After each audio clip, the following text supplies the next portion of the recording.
Okay guys, so andito ako sa kitchen. Bubuksan natin itong TP-Link na BE1900. So, tri-band doon na 7G. Welcome to the nation. Wi-Fi 7, no? Cha-ching! So, kailangan to para to sa bagong NAS. So, ang pinakaiba is parang inabot ako ng 3 araw kakakopy ng files. Sobrang tagal. So, sa ganitong router,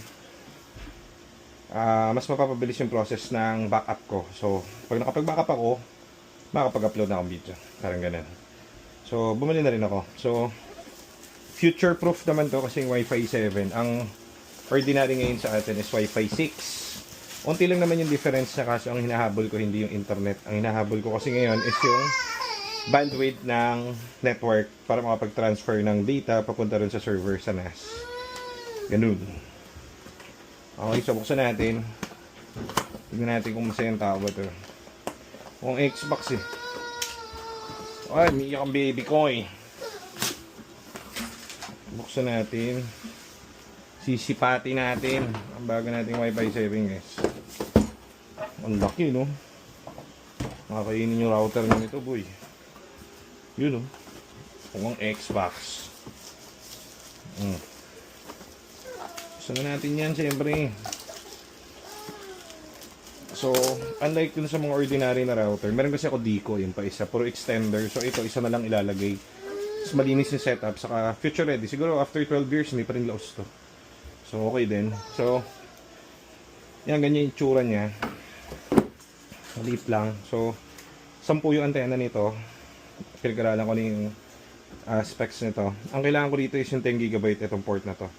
Para dun sa NAS ko ikakabit. Then, ESMB ko siya para mas tulin, dalawang connect. Dito yung one ko sa router ng PLDT pack, puzzle pack dito. Tapos isang 10 GB is para to sa laptop or sa Mac na ipagkakabitan ko para pag nagka-transfer ko ng file. So yun lang naman siya. So ganyan lang siya. Malinis, no? Mukhang CPU na rin, no? Ahangas eh.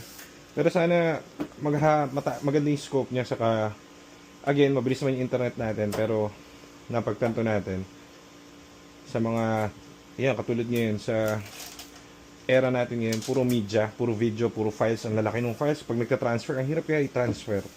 So, syempre, dadami yung mga uploads natin. So, kailangan, mabilis din tayo mag-upload. Kasi kung mabagal yung pag-uploadan ko, everyday, pagod, saka stress ang aabuti natin. So, kailangan mabilis din. Pag nag-upload siya, ganun. So, sana ma-solve nito yung problem natin. So, ito guys, BE. Ano nga ba ulit ito? BE805. So, Wi-Fi 7 ready. Ang maganda rito, yung 3 band niya, sabay-sabay magkoconnect. So, sobrang tuloy nito kapag sa bandwidth ng data. Okay, so yun lang. Kara, solves. Sana ma-solve niya everything. Okay, let's go. Andito na yung NAS natin sa bahay guys. Ito na siya. Naka-install na. Ang problem, nag-upgrade ako dito. In-upgrade ko agad siya ng 8 gig, another 8 gig of stick ng RAM.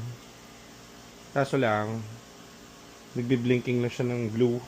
So, napansin ko agad. So, baka iniisip ko is, baka hindi niya kaya or supported yung mataas na RAM. On-board na kasi ito na 2 GB. Sa mga nakikita ko sa mga video, nag-upgrade sila ng RAM. Kaso baka mataas yung RAM na nakabit. So, nung hinugot ko yung RAM, nag-function na siya. Kanina puro blinking lang eh. So, akala ko sa network, hindi pala. So, nag-install na ako nung kanyang interface. Hinugot ko lang to. So, masasayang kasi to. 1,000 rin to. So, papapalitan ko bukas sa PC options ng 4 GB lang. Kasi ang supported niya is up to 6 GB of RAM. So, papapalitan ko sayang. Tago natin yung ano. Tago natin yung, ano tawag dito?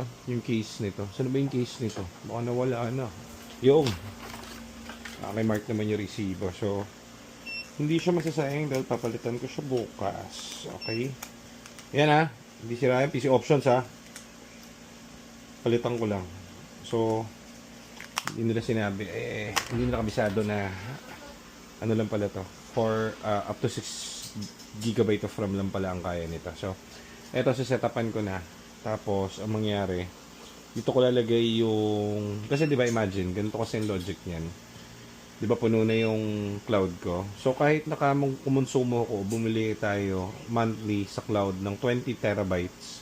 Imagine mo, pag kinat mo yung monthly nun, saan dadalhin yung files? Mawawala lahat. So, kailangan talaga meron kang offline na pinag-iimba ka ng files, maliban pa rin sa cloud, para complete, di ba? So, yun ang kwento nun. Kaya hindi tayo makapag-upload dahil sobrang dami na talaga. Nakita nyo naman yung cellphone ko, punong-puno na. So, hindi na talaga ako makapag-upload dahil kaso kasama sa business. So, dati-dati, gumagawa ako nito. Siguro panahong 2016, 17. Yung isang shop namin for IT is gumagawa talaga kami ng mga servers. Nagre-recover din kami ng mga files yun. So, yan ang forte ko. Kaso, hindi ako fan ng mga Synology dati. Kasi, kaya naman namin gumawa ng mga CPU talaga. Tapos, yun ang gagawin namin server. Kaso, matrabaho and time consuming i-set up. Lalo na kung ang paiba-iba ako ng lugar. Setup na ako ng setup. So, mas madali kung Synology nila. Kasi ang binabayaran dito is yung software nila. So, one click lang. Ngayon, katulad nito, ano na siya, kumbaga madali siyang user friendly so madali kami mag-transfer ng files at madali kami lahat, 'di ba? So pati sila Nico kasi mga admin namin, puno na rin yung mga cellphone nila. Hirap kaya mag-video, guys. Ang laki nung kinakaing spasyo. So hindi kami pwede lahat mag-cloud kasi mahal. So, yan ang ating baby. Mag-start tayo sa baby. Then, pag natuwa ako, i-expand na lang natin ng i-expand. May parating pa akong dalawang 16 terabytes na Iron Wolf na Seagate. So, abangan natin yun. Sa online ko na lang binili yun kasi mahal dun sa ano. So, for the meantime, dalawang 10 terabytes. So, RAID 1 ang gagamitin ko. So, mirroring. Ibig sabihin, sa 20 terabyte, 10 lang ang kaya kong i-consume doon for the meantime. Tapos, ko-configure ko to. Dito ko ilalagay sa bahay. Then, ko-connect kami through internet para doon kami upload. Kumbaga, para kung may personal na iCloud. Ganun ang kwento niya. So, pinakailangan nito. So, balik natin to tomorrow. Tapos, mamaya papacheck natin kung maganda ang pagkakabanat nito. Marami kasing feature pa to. So, abangan nyo. Okay, so yun muna. Mga tol. So, natapos ko rin. Hindi ako natulog ng isang buong araw. So, kaya ako, ang tawag dito, nag-switch sa kotse. Kasi, nung IT works ako, hindi talaga ako natutulog kapag hindi ko natatapos yung trabaho. So, nakabit ko na yung NAS ko. Nakakabit siya sa router ko. Ngayon, nababagalan kasi ako kahapon. Tingnan man yung kalat kong ginawa. So, dami. Grabing kalat na ginawa ko dyan. So, problema ko kasi kahapon, sobrang bagal. Basta sobrang bagal. Ngayon, napagtanto ko, mabilis na pala to. Ang speed ko ngayon is, umaabot ako ng peak ko dito is 25 Mbps. 25 megabyte per second. So, napagtanto ko parang mabilis na rin siya. So, ito na yung NAS ko mismo. Kung mapapansin nyo. So, ito na yung kinakopy kong files. 104 gigabyte na ako yan. So, ngayon, ano pa yan? Ilan ba backup ko? 4 terabytes. So, matagal-tagal pa. Pero at least, it's all working na. Kasi kung mapapansin nyo, ito, ang dami kong, ito yung mga vlogs ko mga ng last year. So, sobrang dami. So, ngayon, nakikita nyo. Ito, 1 gig. Tapos agad yan. Tapos, yan, copy na yan. So, binabackup ko kasi yung cloud ko. So, walang yung cloud to, napakahirap i-backup. So, imagine niyo guys pag nag-avail kayo ng cloud, o kunwari, 12 terabyte na yung laman ng cloud nyo sa iPhone, imagine niyo hindi kayo nakalock na kayo kay Apple, hindi na kayo pwedeng umalis doon sa kanyang monthly. Bakit? Saan mo naman ilalagay yung yung 12 terabyte mo na yun? Saka hindi mo yun pwedeng i-download ng isang bagsak. Ang pwede mo lang i-select sa Apple is 1,000 image or picture per download. So, sa 1,000 na yun, YOLATs, imagine mo kung ilan ang pipiliin mo, 1,000 pipili ka na download mo, 1,000 pipili ka na download mo, 1,000 pipili ka na download mo. So, sumugal na ako ngayon kasi napagtanto ko na pag lumaki-laki pa yung files ko above 8 terabyte, mahihirapan na akong kuhanin dito. Kaya pinagpaguran ko na siya. At least isang pagod na lang. So, ayan, kung makikita nyo, medyo mabilis na siya. Kahapon kasi talagang siguro 1 MB per second eh. Hindi ako naka-local LAN nito. Ang gamit ko lang is pure Wi-Fi speed, pure internet speed.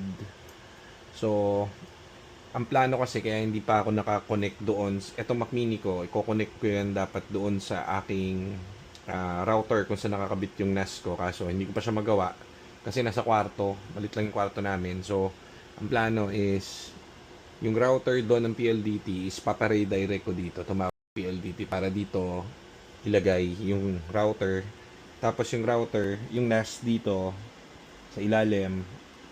Tapos, yung Mac ko, kakabit ko na dun sa router para naka-local network siya para mas mabilis yung ating transfer ng file. So, anyhow, talagang mawawala ka ng social life dito. So, ayan, mabilis na, masaya na ako. So, pwede na ako dito. So, para tong ang mangyari dito, basta naka-open lang yung NAS ko, yung parang computer na yan. Tapos, pwede ko mag-upload dun sa cellphone ko kahit saan lupalop ng mundo.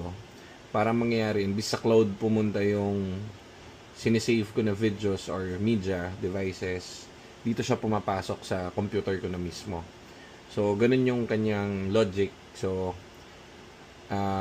hindi ko ina-imagine na kakailanganin ko pala to sa future. Dati ginagawa-gawa ko lang to sa mga client. So, ayan, kaya hindi nyo ako nakikita ngayon sa mga vlog-vlog dahil dyan. Ako ay naka-target tayo ngayon dito. So, pag natapos ko to, makakapag-upload na tayo ng mga files kasi anong tawag dito? Hindi na limited yung ating paglalagyan.